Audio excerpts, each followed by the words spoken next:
ফাতেমাকে গোলাম কেন স্ত্রী হিসেবে মেনে নেবে? কারণ ফাতেমাই গোলামের প্রথম স্ত্রী বাবা। গুলিবিদ্ধ অবস্থায় যখন আমি ছিলাম, সেন্সলেসে আমি কতদিন ছিলাম? কোথায় ছিলাম? দুদিন। তুমি তো দুদিন হসপিটালে ছিলে। হঠাৎ একদিন রাস্তায় তোকে খুঁজে পেলাম। ভাই, আমি কিন্তু তোমার জন্য অপেক্ষা করবো, তুমি আইসো। আমার চেকে নকল টাকা দেওয়া হয়েছে। কে দিয়েছে, কেন দিয়েছে সেটা আমি জানতে চাই। নকল টাকা? এই দুনিয়াটা কি তোদের বাপের নাকি? হ্যাঁ, যা খুশি তা নিয়ম মানাবি?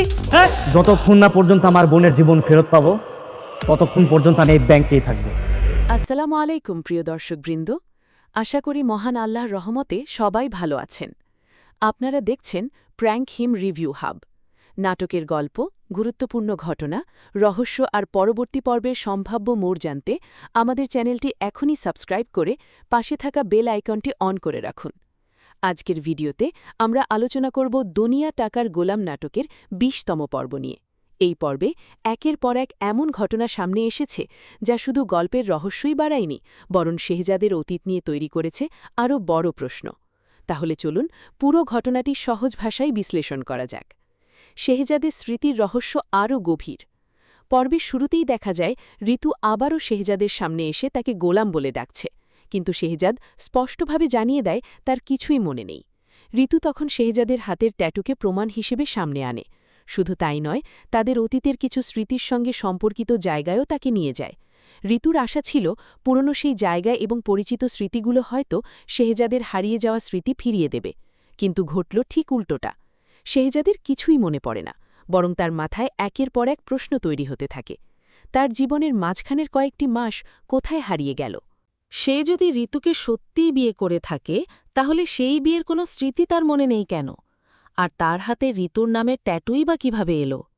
সবচেয়ে বড় কথা, হাসপাতালে থাকা অবস্থায় সেই মেয়েটি বারবার তার কাছে কেন আসত? এই প্রশ্নগুলোর উত্তর খুঁজতে গিয়েই রহস্য আরও ঘনীভূত হয়। এবার সামনে আসে শেহজাদের জীবনের লুকানো সত্য। শেষ পর্যন্ত শেহজাদ তার মায়ের কাছ থেকে সত্য জানতে চায়। প্রথমে পরিবার বিষয়টি এড়িয়ে যাবার চেষ্টা করলেও শেহজাদের প্রশ্নের সামনে আর কিছু লুকিয়ে রাখা সম্ভব হয় না। তখন সামনে আসে এক চমকে দেওয়া তথ্য। শেহজাদের ওপর একবার নয়, ২ বার হামলা হয়েছিল। প্রথম হামলার পর সে দীর্ঘ সময় নিখোঁজ ছিল। পরিবার মাসের পর মাস তাকে খুঁজেছে, কিন্তু কোথাও তার সন্ধান পাওয়া যায়নি। পরে তাকে আহত অবস্থায় উদ্ধার করা হয়। আর সেই সময়ে ঘটে সবচেয়ে বড় ঘটনা। শেহজাদ তার স্মৃতিশক্তি হারিয়ে ফেলে। নিজের পরিচয় এবং অতীত ভুলে গিয়ে সে নতুন একটি পরিচয়ে অন্য একটি পরিবারের সঙ্গে থাকতে শুরু করে। সেই সময় তার জীবনে এমন অনেক ঘটনা ঘটে যেগুলোর কিছুই এখন তার মনে নেই। অর্থাৎ শেহজাদের বর্তমান জীবনের সবচেয়ে বড় সমস্যা শুধু স্মৃতিশক্তি হারানো নয়, তার জীবনের একটি পুরো অধ্যায় যেন তার নিজের কাছেই অজানা। আর এই কারণেই বর্তমানে তার সামনে দাঁড়িয়ে আছে অতীত ও বর্তমানের সবচেয়ে বড় সংঘাত। ঋতু কি সত্যিই শেহজাদের স্ত্রী? অন্যদিকে ঋতুও তার পরিবারের কাছে পুরো বিষয়টি জানায়। সেই শেহজাদকে বোঝানোর চেষ্টা করেছে, তাদের সম্পর্কের প্রমাণ দেখিয়েছে, ট্যাটুর কথা বলেছে এবং তাদের একসঙ্গে কাটানো মুহূর্তগুলোর কথা মনে করিয়ে দিয়েছে। কিন্তু সমস্যা একটাই, শেহজাদের মনে সেই অধ্যায়ের কোনো স্মৃতিই নেই। তাই এখন সবচেয়ে বড় প্রশ্ন হয়ে দাঁড়িয়েছে, ঋতু কি সত্যি শেহজাদের স্ত্রী, নাকি স্মৃতিশক্তি হারানোর সময় এমন কোনো ঘটনা ঘটেছিল যার পুরো সত্য এখনও সবার কাছ থেকে লুকানো? এই রহস্যের উত্তর যতক্ষণ না সামনে আসছে, ততক্ষণ শেহজাদের জীবনের ঋতুর অবস্থান নিয়েও প্রশ্ন থেকেই যাচ্ছে। এবার গল্পে আসে আরও একটি হৃদয়বিদারক ঘটনা। এরপর নাটকে ঘটে এমন একটি ঘটনা যা পুরো গল্পের গতিপথে বদলে দেয়। শেহজাদ জানতে পারে একটি মেয়ের বিয়েতে তার উপস্থিত থাকার কথা ছিল, কিন্তু সেই মেয়েটি আত্মহত্যা করেছে। খবরটি শোনার পর শেহজাদ ঘটনাস্থলের দিকে ছুটে যায়, আর সেখানে গিয়ে জানতে পারে বিয়ের জন্য দেওয়া টাকার বড় একটি অংশ ছিল জাল নোট। বিয়ের আসরে জাল টাকা ধরা পড়ার পর মেয়েটির পরিবারকে চরম অপমানের মুখে পড়তে হয়। সেই অপমান এবং মানসিক যন্ত্রণা সহ্য করতে না পেরে মেয়েটি নিজের জীবন শেষ করে দেয়। ঘটনাটি শেহজাদকে ভেতর থেকে নাড়া দেয়, কারণ তার কাছে এটি শুধু কয়েকটি জাল নোটের ঘটনা নয়, তার কাছে এই জাল টাকার পেছনে রয়েছে একজন নিরীহ মানুষের জীবন হারানোর ঘটনা। শেহজাদের রাগ এবার কোথায় গিয়ে থামবে? এই ঘটনার পর শেহজাদ সরাসরি ব্যাংকে পৌঁছে যায়। সে জানতে চায় এই জাল টাকা কিভাবে মানুষের হাতে পৌঁছালো। কয়েকটি জাল নোটের কারণে যদি একটি পরিবারের এত বড় ক্ষতি হয় তাহলে এর দায়ভার কে নেবে?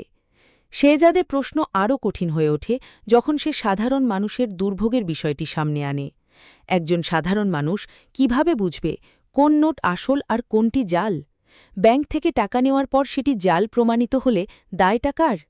এই প্রশ্নগুলো শুধু নাটকের গল্পকে এগিয়ে দেয় না, বরং ঘটনাটিকে আরও বাস্তব এবং আবেগপূর্ণ করে তোলে। শেষ মুহূর্তে শেহজাদের বড় ঘোষণা। পর্বের শেষ দিকে শেহজাদ আবেগপূর্ণভাবে জানিয়ে দেয় তার বোনের জীবনের বিচার না হওয়া পর্যন্ত সে এই বিষয় থেকে সরে যাবে না। আর এখানেই তৈরি হয় পরবর্তী পর্বের সবচেয়ে বড় উত্তেজনা। কারণ এখন শেহজাদের সামনে একসঙ্গে কয়েকটি রহস্য। তার হারিয়ে যাওয়া স্মৃতি কি পুরোপুরি ফিরে আসবে? ঋতুকে সে আবার নিজের স্ত্রী হিসাবে মেনে নেবে? ফাতেমার ভবিষ্যৎ কি হবে?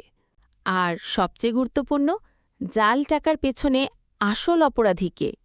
শেহজাদের জীবনের হারিয়ে যাওয়া মাসগুলোর সঙ্গে কি এই রহস্যের কোনো সম্পর্ক রয়েছে, নাকি এর পেছনে রয়েছে আরও বড় কোনো ষড়যন্ত্র? এই প্রশ্নগুলোর উত্তর পাওয়ার জন্য আমাদের অপেক্ষা করতে হবে পরবর্তী পর্ব পর্যন্ত। সব মিলিয়ে দুনিয়া টাকার গোলাম নাটকের ১৯তম পর্ব ছিল রহস্য, আবেগ এবং নতুন প্রশ্নে ভরপুর। একদিকে শেহজাদের হারিয়ে যাওয়া স্মৃতি, অন্যদিকে ঋতুর সঙ্গে তার সম্পর্কের সত্যতা, আর তার মাঝেই জাল টাকার ঘটনা পুরো গল্পকে নিয়ে গেছে এক নতুন দিকে।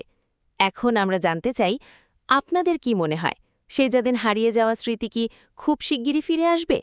আর জাল টাকার আসল রহস্য কি শেহজাদের অতীতের সঙ্গে কোনোভাবে যুক্ত? আপনার মতামত অবশ্যই কমেন্টে জানাবেন। ভিডিওটি ভালো লাগলে একটি লাইক দিন এবং আপনার বন্ধুদের সঙ্গে শেয়ার করুন। আর এমন আরও সুন্দর ও বিস্তারিত নাটক রিভিউ, গল্পের বিশ্লেষণ এবং পরবর্তী পর্বের সম্ভাব্য ঘটনা জানতে প্র্যাঙ্ক হিম রিভিউ হাব চ্যানেলটি এখনই সাবস্ক্রাইব করে পাশে থাকা বেল আইকনটি অন করে রাখুন। আজকের ভিডিও এখানেই শেষ করছি। সবাই ভালো থাকবেন, সুস্থ থাকবেন। আল্লাহ হাফিজ। আসসালামু আলাইকুম।